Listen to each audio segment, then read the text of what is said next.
1986, yo tenía 11 años y jamás se me hubiera ocurrido elegir el trabajo físico del campo porque era un enclenque de personas, pero en mi pueblo, para continuar los estudios secundarios, había que internarse en una escuela en el campo. Una escuela en el campo de esas que abundaban en la provincia de Matanzas en aquella época y en la que se suponía que se iba a forjar el hombre nuevo. Y en teoría todo estaba muy bien, se nos iba a educar a través del estudio y el trabajo, a ser seres capaces de llevar a cabo los proyectos de la nación, de ser socialmente útiles, íbamos a ser el orgullo de la patria y de nuestras familias. Pero en la práctica, aquel engendro que fuera la escuela en el campo demostró ser un desastre en todos los sentidos. Y en mi primera escuela en el campo, la comida dejó de ser un placer. A la pregunta ¿qué hay de comida?, la respuesta más frecuente siempre era los tres mosqueteros: arroz, chícharo y huevos. El arroz casi siempre con sus insecticos, sus gusanitos. Luego me enteraría yo que los gusanitos esos me iban a estar acompañando hasta la universidad, no fueron una cosa exclusiva de las escuelas en el campo.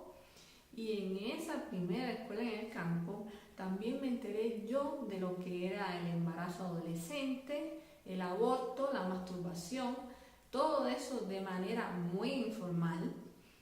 Y supe de muchas bromas pesadas que atentaban contra la vida y contra la integridad física de los estudiantes. También participé o presencié muchísimas peleas, pero lo que más detestaba yo de la escuela en el campo eran los abusos. Los abusos por parte de los profesores hacia los estudiantes y por parte de los estudiantes mayores a los más vulnerables. Y podían ser de índole psicológica, física o sexual. Recuerdo particularmente una tarde, luego del horario docente, estábamos las niñas en los albergues y los albergues de las niñas daban a la plaza. En el área docente en ese horario no había nadie, en los pasillos tampoco, habría un poco de ajetreo en la cocina, pero la cocina ya quedaba un poco distante. Yo estaba acostada en mi litera y se arma una gran algarabía. Y al principio yo no entendía qué era lo que estaba pasando ni qué era lo que gritaban. Luego me di cuenta de que gritaban abusador, abusador, bujarrón. Y yo no sabía tampoco qué quería decir bujarrón. Y nos asomamos al balcón y resulta que estaba este muchacho grandote que abrazaba a un pequeñito de séptimo grado que tenía de espaldas con evidentes intenciones sexuales. Y por más que nosotras gritábamos, no lo dejaba escapar y hubo bastante tiempo de forcejeo hasta que llegó un maestro y el pequeñito se pudo ir, se pudo escapar. Pero lo que me llamó la atención sobre todo fue que el grandote, desafiante, se fue como si nada y que el maestro fue incapaz de llevarlo a la dirección. La dirección era el lugar en aquel momento con que nos amenazaban siempre y donde se suponía que imponían los mayores castigos. Y yo creo que esta fue la primera prueba, la primera evidencia que yo tuve de cuán desprotegidos estábamos en aquel tipo de escuelas. La vida docente tampoco era buena, mucha memorización. Nosotros teníamos que repetir como papagayos consignas. Algunos profesores conocedores de su materia, pero otros pésimos. Y el lavado de cerebro constante. El lavado de cerebro lo era todo realmente, porque justificaba nuestra presencia allí, nuestra separación de la familia, los sacrificios, las carencias materiales, el trabajo infantil, y nos prometía en cambio un futuro mejor, un futuro como el de todas las revistas soviéticas, que además eran en colores. Y también recuerdo al profesor del marxismo, que era baluarte del trabajo político ideológico en estas escuelas, arremetiendo y atacando verbalmente a una niña que decía que ella creía en Dios. Y ahora puede parecer hasta ridículo, pero les recuerdo a los que no vivieron esa época o a los que se han olvidado que por aquellos tiempos alguna que otra viejita iba a la iglesia, las personas iban a ver al santero a escondidas, pero decir que se creía en Dios, muy pocas personas lo hacían porque sabían que iban a ser blanco de ataques. Y en el contexto de las escuelas en el campo era una contradicción, porque el hombre nuevo que se estaba intentando forjar no podía ser religioso, porque se decía que la religión era el opio de los pueblos. ¿Y qué decir del trabajo en el campo? Los castigos morales por no cumplir la norma, yo que prácticamente no podía ni con el machete. La piel llena de arañazos, de cicatrices, de picadas de insectos, los accidentes. Yo personalmente sufrí un accidente, me caí, me cortaron sin querer y fue un accidente que me afectó el tendón, que hubo que operar y luego hubo que enyesarme. Y cuánta no sería mi alegría cuando me enteré de que iba a estar por lo menos 2 meses de reposo. Y no era que yo fuera más ridícula, es que muchos estábamos cansados de trabajo en el campo. Muchos eran los chicos que se untaban plantas urticantes como el guau para que se le inflamara un brazo o cualquier otra parte del cuerpo. Muchos los que se dejaban las botas de goma con las medias mojadas para que le salieran hongos en los pies. Los que se fracturaban, los que se hacían heridas que llevaran puntos, los que se pegaban los piojos y la conjuntivitis. Todo para no tener que ir a trabajar en el campo o para que le dejaran ir a la casa unos días. Cosa que no es absolutamente normal.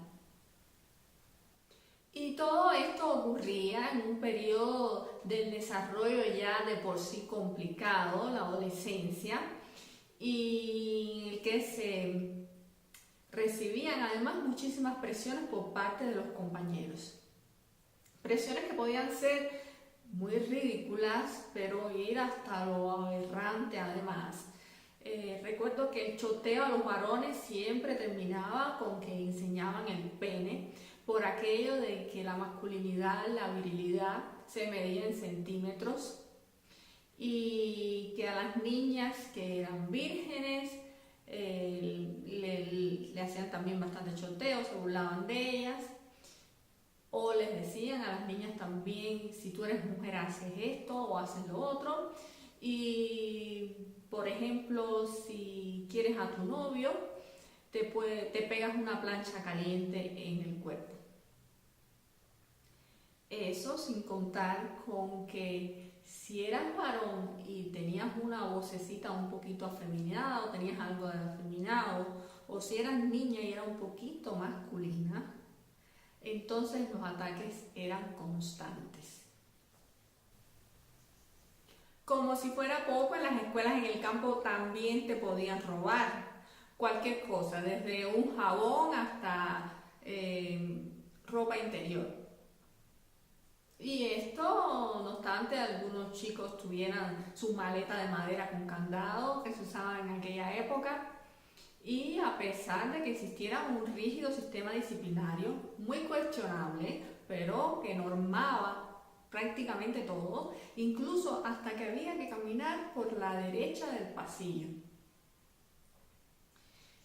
Pero realmente este sistema disciplinario era casi siempre o con frecuencia evadido por los jefes. Nuestros jefes estudiantes eran con frecuencia los hijos de alguien, los más agraciados o los más fuertes físicamente. Entonces imagínense ustedes salir de un hogar normal y decente y hacer una inmersión forzada en este tipo de escuela.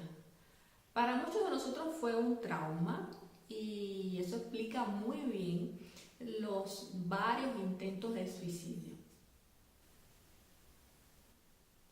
Yo creo que entre nosotros los jóvenes de aquella época, los que quisimos mejorar, tuvimos que hacer un gran esfuerzo desde el punto de vista personal para mejorar nuestra educación y pasar revista también a nuestros valores. Es lamentable, pero es muy real que aquellas escuelas fueron un tremendo fracaso desde el punto de vista material, por el empeño, por el gasto y malgasto de recursos, y porque nosotros nunca fuimos productivos realmente, y desde el punto de vista humano, porque de alguna manera esas escuelas fueron caldo de cultivo para el empobrecimiento moral que se ve hoy en Cuba. Y yo no quisiera ser tan criticona, porque esta no fue la realidad que vivieron todos los estudiantes, solo los que estuvimos internados, y porque sí había profesores valiosos, pocos, pero siempre hubo profesores valiosos. Pero siendo más objetiva, yo creo que si hoy en Cuba existen muchos profesionales y muy valiosos y competentes, se debe a su propio esfuerzo personal y al esfuerzo de algún que otro maestro, no al sistema. Yo diría que en muchos casos tenemos profesionales buenos, no gracias a, sino a pesar de. Y si algunas veces yo le digo a mis hijas, cuando no se quieren comer la comida o cuando no están siendo bastante independientes, les digo, a ustedes lo que les hace falta es ir a la escuela al campo. Realmente no lo digo en serio, porque yo que lo viví y que fui conejillo de indias en aquel experimento, estoy convencida que de aquellas escuelas en el campo, de aquellos surcos, lamentablemente no salió ni un solo hombre nuevo.